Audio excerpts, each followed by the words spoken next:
लीजिए, एक बार मैं फिर आपके सामने हाजिर हुआ हूँ। इतनी देर रात आपके सामने आने का मकसद यही है कि कुछ अहम बातें हैं जो आपको बताना बहुत ज़रूरी है। कोरोना वायरस को यहाँ पर आए हुए तकरीबन 6 महीने का अरसा बीत चुका है।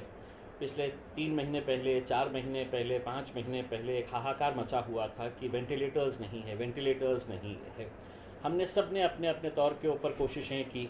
मैंने खुद ने अपने खासदार निधि में से 60 लाख रुपए के वेंटिलेटर्स घाटी अस्पताल को दिया, क्योंकि मैं जानता था कि इस इलाज के लिए वेंटिलेटर्स और ऑक्सीजन कितना मायने रखता है।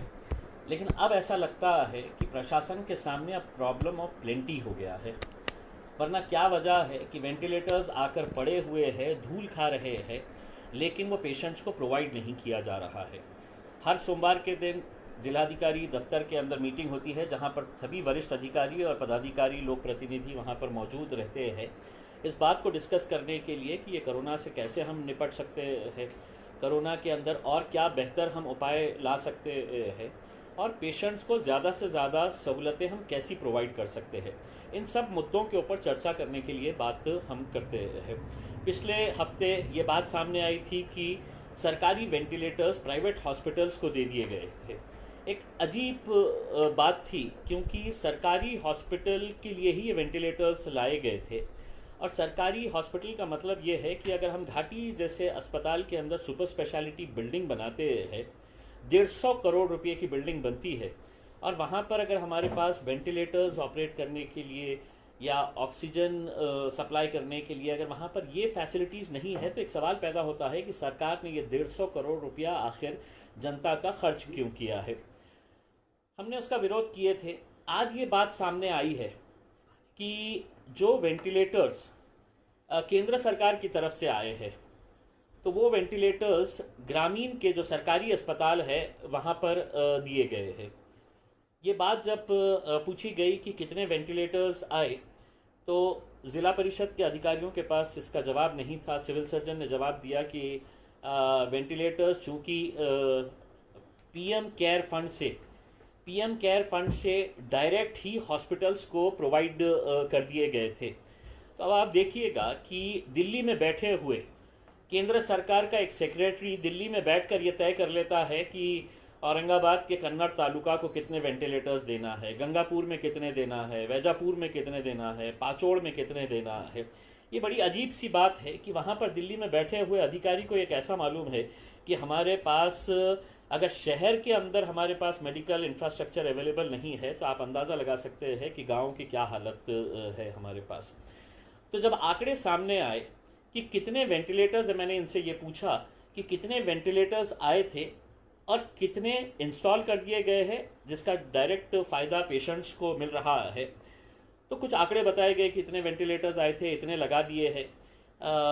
एक अधिकारी ने तो साफ कह दिया कि साहब जो वेंटिलेटर्स आए थे, जो कंपनी लाई थी, उसने अभी वो इंस्टॉल नहीं की, उनका इंजीनियर आने वाला है। सवाल ये पैदा होता है कि हमने कोई भीख में नहीं लिए है, ये वेंटिलेटर्स का पैसा दिया गया है, गवर्नमेंट ने पैसा देकर इसे ख़रीदी है, या किसी ने इसको डोनेट नहीं किया है कि कंपनी अपनी मर्ज़ी से आएगी और जब दिल चाहे वो इंस्टॉल करके जाएगी। जब आंकड़े मैंने इनको बताया कि मेरे पास जो आंकड़े हैं क्या ये सही है, तो आप भी सुनकर हैरान हो जाएंगे कि वैजापुर जैसा हॉस्पिटल, जहाँ पर हमारे पास या कन्नड़ हो जाए या गंगापुर हो जाए या दूसरे कोई भी तालुका प्लेसेस रहे, वहाँ पर मेडिकल की क्या सुविधाएं ये सभी लोग जानते हैं। 19 वेंटिलेटर्स सिर्फ वैजापुर के लिए दिए गए, 19 वेंटिलेटर्स। आप सोचिएगा कि यहाँ के औरंगाबाद के जो बड़े हॉस्पिटल्स हैं उनके पास भी 19 वेंटिलेटर्स नहीं है। ये 19 वेंटिलेटर्स अगर वैजापुर के लिए आए तो इसका इस्तेमाल कितना हो रहा है, जब ये पूछा गया तो बताया गया है कि सिर्फ 5 वेंटिलेटर्स इंस्टॉल किए गए हैं। बाकी क्या है, तो बाकी सब पड़े हुए हैं, अभी लगे नहीं है, अभी लगाए नहीं गए हैं, और लगाने वाले भी नहीं है, लगा सकते भी नहीं है, क्योंकि ना तो वहाँ के पास डॉक्टर्स है, ना मेडिकल स्टाफ है इसको ऑपरेट करने के लिए। तो सिर्फ इंटरेस्ट था कि वेंटिलेटर्स मंगाओ, वेंटिलेटर्स मंगा के अपना रख डालो, बाकी देखा जाएगा आगे। उसी तरह से कन्नड़ के लिए 10 वेंटिलेटर्स मंगाए गए थे। कन्नड़ तालुका इतना बड़ा तालुका है, कन्नड़ तालुका के पूरे 10 के 10 वेंटिलेटर्स अस्पताल के अंदर पड़े हुए हैं, यानी कि एक भी पेशेंट को इन वेंटिलेटर्स का फ़ायदा नहीं पहुंच रहा है। ये जिस तरह से बस आए हैं तो रखो किसी गोडाउन के अंदर। गंगापुर के अंदर 10 वेंटिलेटर्स आए थे, जिसमें से सिर्फ 4 इंस्टॉल किए गए हैं, 4 वैसे ही पड़े हैं और 2 वेंटिलेटर्स वहाँ से एमजीएम अस्पताल को दे दिए गए हैं। अब सवाल ये पैदा होता है कि आज भी औरंगाबाद में कई सारे ऐसे पेशेंट्स हैं जिनको वेंटिलेटर्स अवेलेबल नहीं है। अगर ये वेंटिलेटर्स इनको नहीं मिल रहे हैं, इनकी जान जा रही है। डेली जो मरने वाले पेशेंट्स हैं उनकी अगर हिस्ट्री निकाल कर देखेंगे तो उसमें ज़्यादातर पेशेंट्स इस वजह से मर रहे हैं कि उन्हें राइट टाइम के ऊपर ऑक्सीजन या वेंटिलेटर जो मिलने चाहिए वो नहीं मिल रहे हैं। हर रोज़ हमारे पास, मैं अकेला ही नहीं, न जाने कितने ऐसे लोग प्रतिनिधि होंगे जिनको पेशेंट्स डायरेक्ट कॉल करते हैं और बोलते हैं कि हमें वेंटिलेटर्स नहीं दिए जा रहे हैं, हमें बेड नहीं उपलब्ध हो रहा है। और ये वेंटिलेटर्स जब आए हैं तो उसका उपयोग देखिएगा किस तरह से किया जा रहा है। मेरा ये मुद्दा उठाए जाने के बाद मुझे आज शाम में ही पता चला कि फ़ौरन वहाँ पर एक बड़ी गाड़ी गई है और वहाँ से 14 वेंटिलेटर्स उठाकर यहाँ पर लाए गए हैं।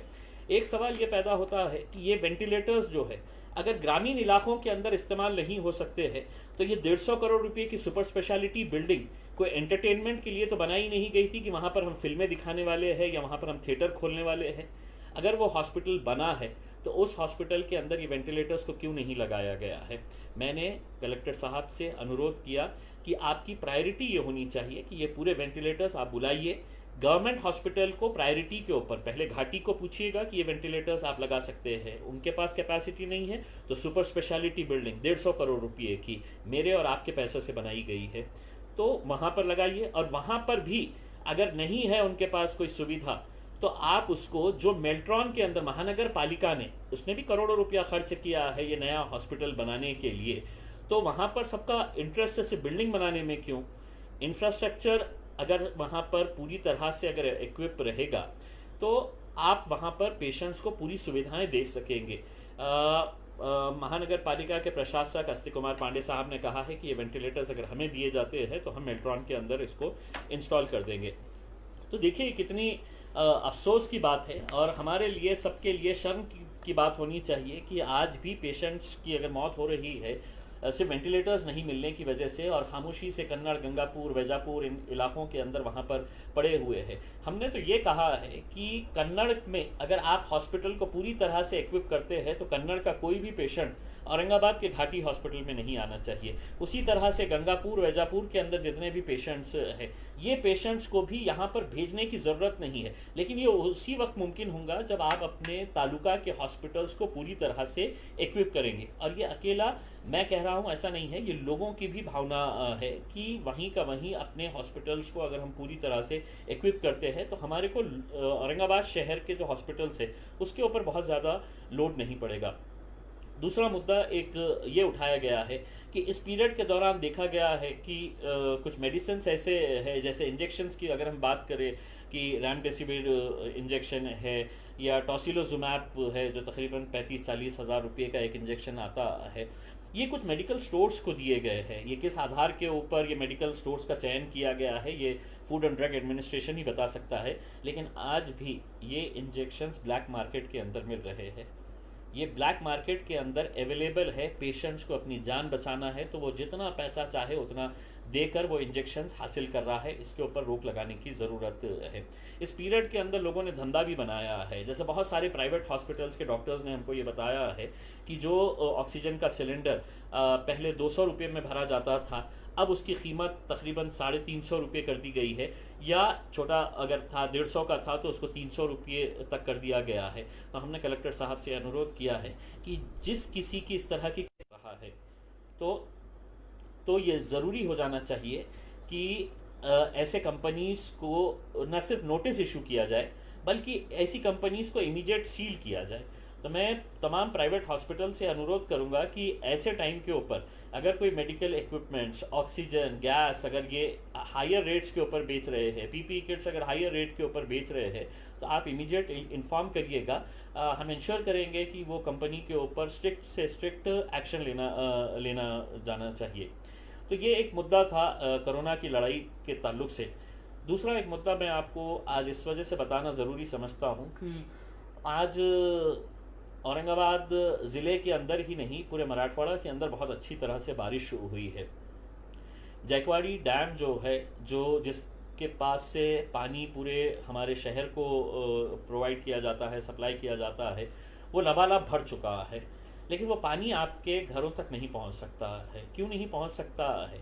कि जब पूरी तरह 100% डैम भर गया है तो डैम के गेट्स खोलकर पानी को बाहर छोड़ा जा रहा है, लेकिन वो आपके घर तक नहीं आ सकता है। इसलिए नहीं आ सकता है कि पिछले 20-25 सालों से महानगर पालिका में बैठी हुई जो प्रशासन था या जिसकी भी हुकूमत थी, उन्होंने कभी ये महसूस ही नहीं किया या एहसास ही नहीं हुआ था उन्हें, या उनका कुछ और मकसद था कि जायकवाड़ी से औरंगाबाद तक अगर बड़ी लाइन अगर डाल देते और औरंगाबाद के अंदर सिर्फ टैंक्स बनाने का काम करते थे, हम जो बड़े बड़े टाकियाँ जो बनाने का अगर काम कर लेते थे, तो आज हम वो पानी को वेस्ट करने की बजाय इन टैंक्स के अंदर कर सकते थे। और आज औरंगाबाद शहर के अंदर जो 6 दिन के बाद, 8 दिन के बाद, या कुछ इलाके हैं बैजीपुरा जैसे कि जहाँ पर 10-10 दिन के बाद पानी अगर आ रहा है, तो ये कहीं ना कहीं ये प्रशासन की गलती है। जो लोग वहाँ पर बैठे हुए थे, उन लोगों ने कभी भी पानी को एक प्राथमिकता के तौर के ऊपर नहीं देखा। पानी के अंदर भी किस तरह से 2 पैसे बनाए जा सकते हैं, उन्होंने ये सब धंधे किए थे। इस वजह से आज इतनी बारिश होने के बावजूद भी आज हम आपके घर तक पानी नहीं पहुंचा पा रहे हैं। अब महानगर पालिका के अंदर किसी की भी हुकूमत नहीं है। अब 1% रूल है, वहाँ पर एडमिनिस्ट्रेटर है। मैं अस्तिक कुमार पांडे साहब से अनुरोध करूँगा कि ये पानी अगर आप औरंगाबाद शहर के अंदर अगर इस पीरियड के अंदर हर 1 दिन या 2 दिन के अंदर अगर लोगों को पानी प्रोवाइड करने का, जब तक वो जायकवाड़ी डैम भरा हुआ है, तो क्या वजह है कि हम उसको लोगों तक पहुंचाने में आनाकानी कर रहे हैं। हम आपसे सिर्फ यही अनुरोध करना चाहेंगे कि इतनी बारिश होने के बाद हरसूल का जो कैपेसिटी है वो भी पूरी तरह से भर चुकी है। हरसूल के बारे में मैंने सब इंजीनियर्स के साथ मीटिंग किया तो पता चला कि औरंगाबाद के जो पुराना औरंगाबाद है उसके तकरीबन 12 से 14 वार्ड्स ऐसे हैं जहां पर हरसूल से डेली पानी है तो प्रोवाइड किया जा सकता है। चाहे फिर वो गुलमंडी का एरिया हो, राजा बाजार हो, शाहगंज हो, या दिल्ली गेट का ये पूरा एरिया है, ये यहाँ से हरसूल से ही पानी लाया जाता है। लेकिन चूंकि सबकी अपनी अपनी प्रायोरिटीज़ अलग है, इसको कोई प्राथमिकता नहीं दे रहा है। हम प्रशासक साहब से यही अनुरोध करना चाहेंगे कि पानी के ताल्लुक से जल्द कुछ फैसला ले, और औरंगाबाद के लोगों की जो मांग है कि हर 1 दिन या कम से कम 2 दिन के बाद है तो पानी मिलना चाहिए, वो पानी आप दीजिए, क्योंकि पानी लबालब जायकवाड़ी के अंदर भरा हुआ है। तीसरा ये है कि आज हमने औरंगाबाद शहर के अंदर खड्डों के खिलाफ एक मुहिम शुरू की है। आज हमने औरंगाबाद के रेलवे स्टेशन के ऊपर जाकर एक धरना आंदोलन दिया, और एक महानगर पालिका को हमने एक चेतावनी दी है कि अगर 8-10 दिनों के अंदर अगर औरंगाबाद शहर के जो खड्डे पूरी तरह से अच्छी तरह से बुझाए नहीं गए, तो हम एक बहुत बड़ा आंदोलन औरंगाबाद शहर के अंदर छोड़ेंगे। ये किसी एक राजनीतिक पार्टी का मुद्दा नहीं है, ना तो ये MIM पार्टी का मुद्दा है, ये औरंगाबाद शहर का मुद्दा है। और मैं तो यही उम्मीद करूँगा कि अगर मैं मंदिर खुलाने के लिए जाता हूँ तो बहुत सारे लोग विरोध करने के लिए आ जाते हैं। मैं तो उम्मीद करूँगा वो लोग अब मेरे साथ कम से कम सड़क को अच्छी बनाने के लिए साथ में आ जाए, वो लोग मेरे साथ पानी लोगों को पहुँचाने के लिए, हम एक हाथ में हाथ डालकर हम सब औरंगाबाद शहर के ये कामों को हम अंजाम दे सकते हैं। बशर्ते इसके अंदर कोई राजनीति नहीं होनी चाहिए, इसके अंदर जाति धर्म के चश्मे से आप मत देखिएगा। ये औरंगाबाद की जनता की ज़रूरत है, और उन ज़रूरतों को पूरा करने के लिए अगर हम सभी लोग प्रतिनिधि एक साथ मिलकर आए तो मैं समझता हूँ ये मुमकिन है। बहुत बहुत धन्यवाद। Please like and subscribe my YouTube channel.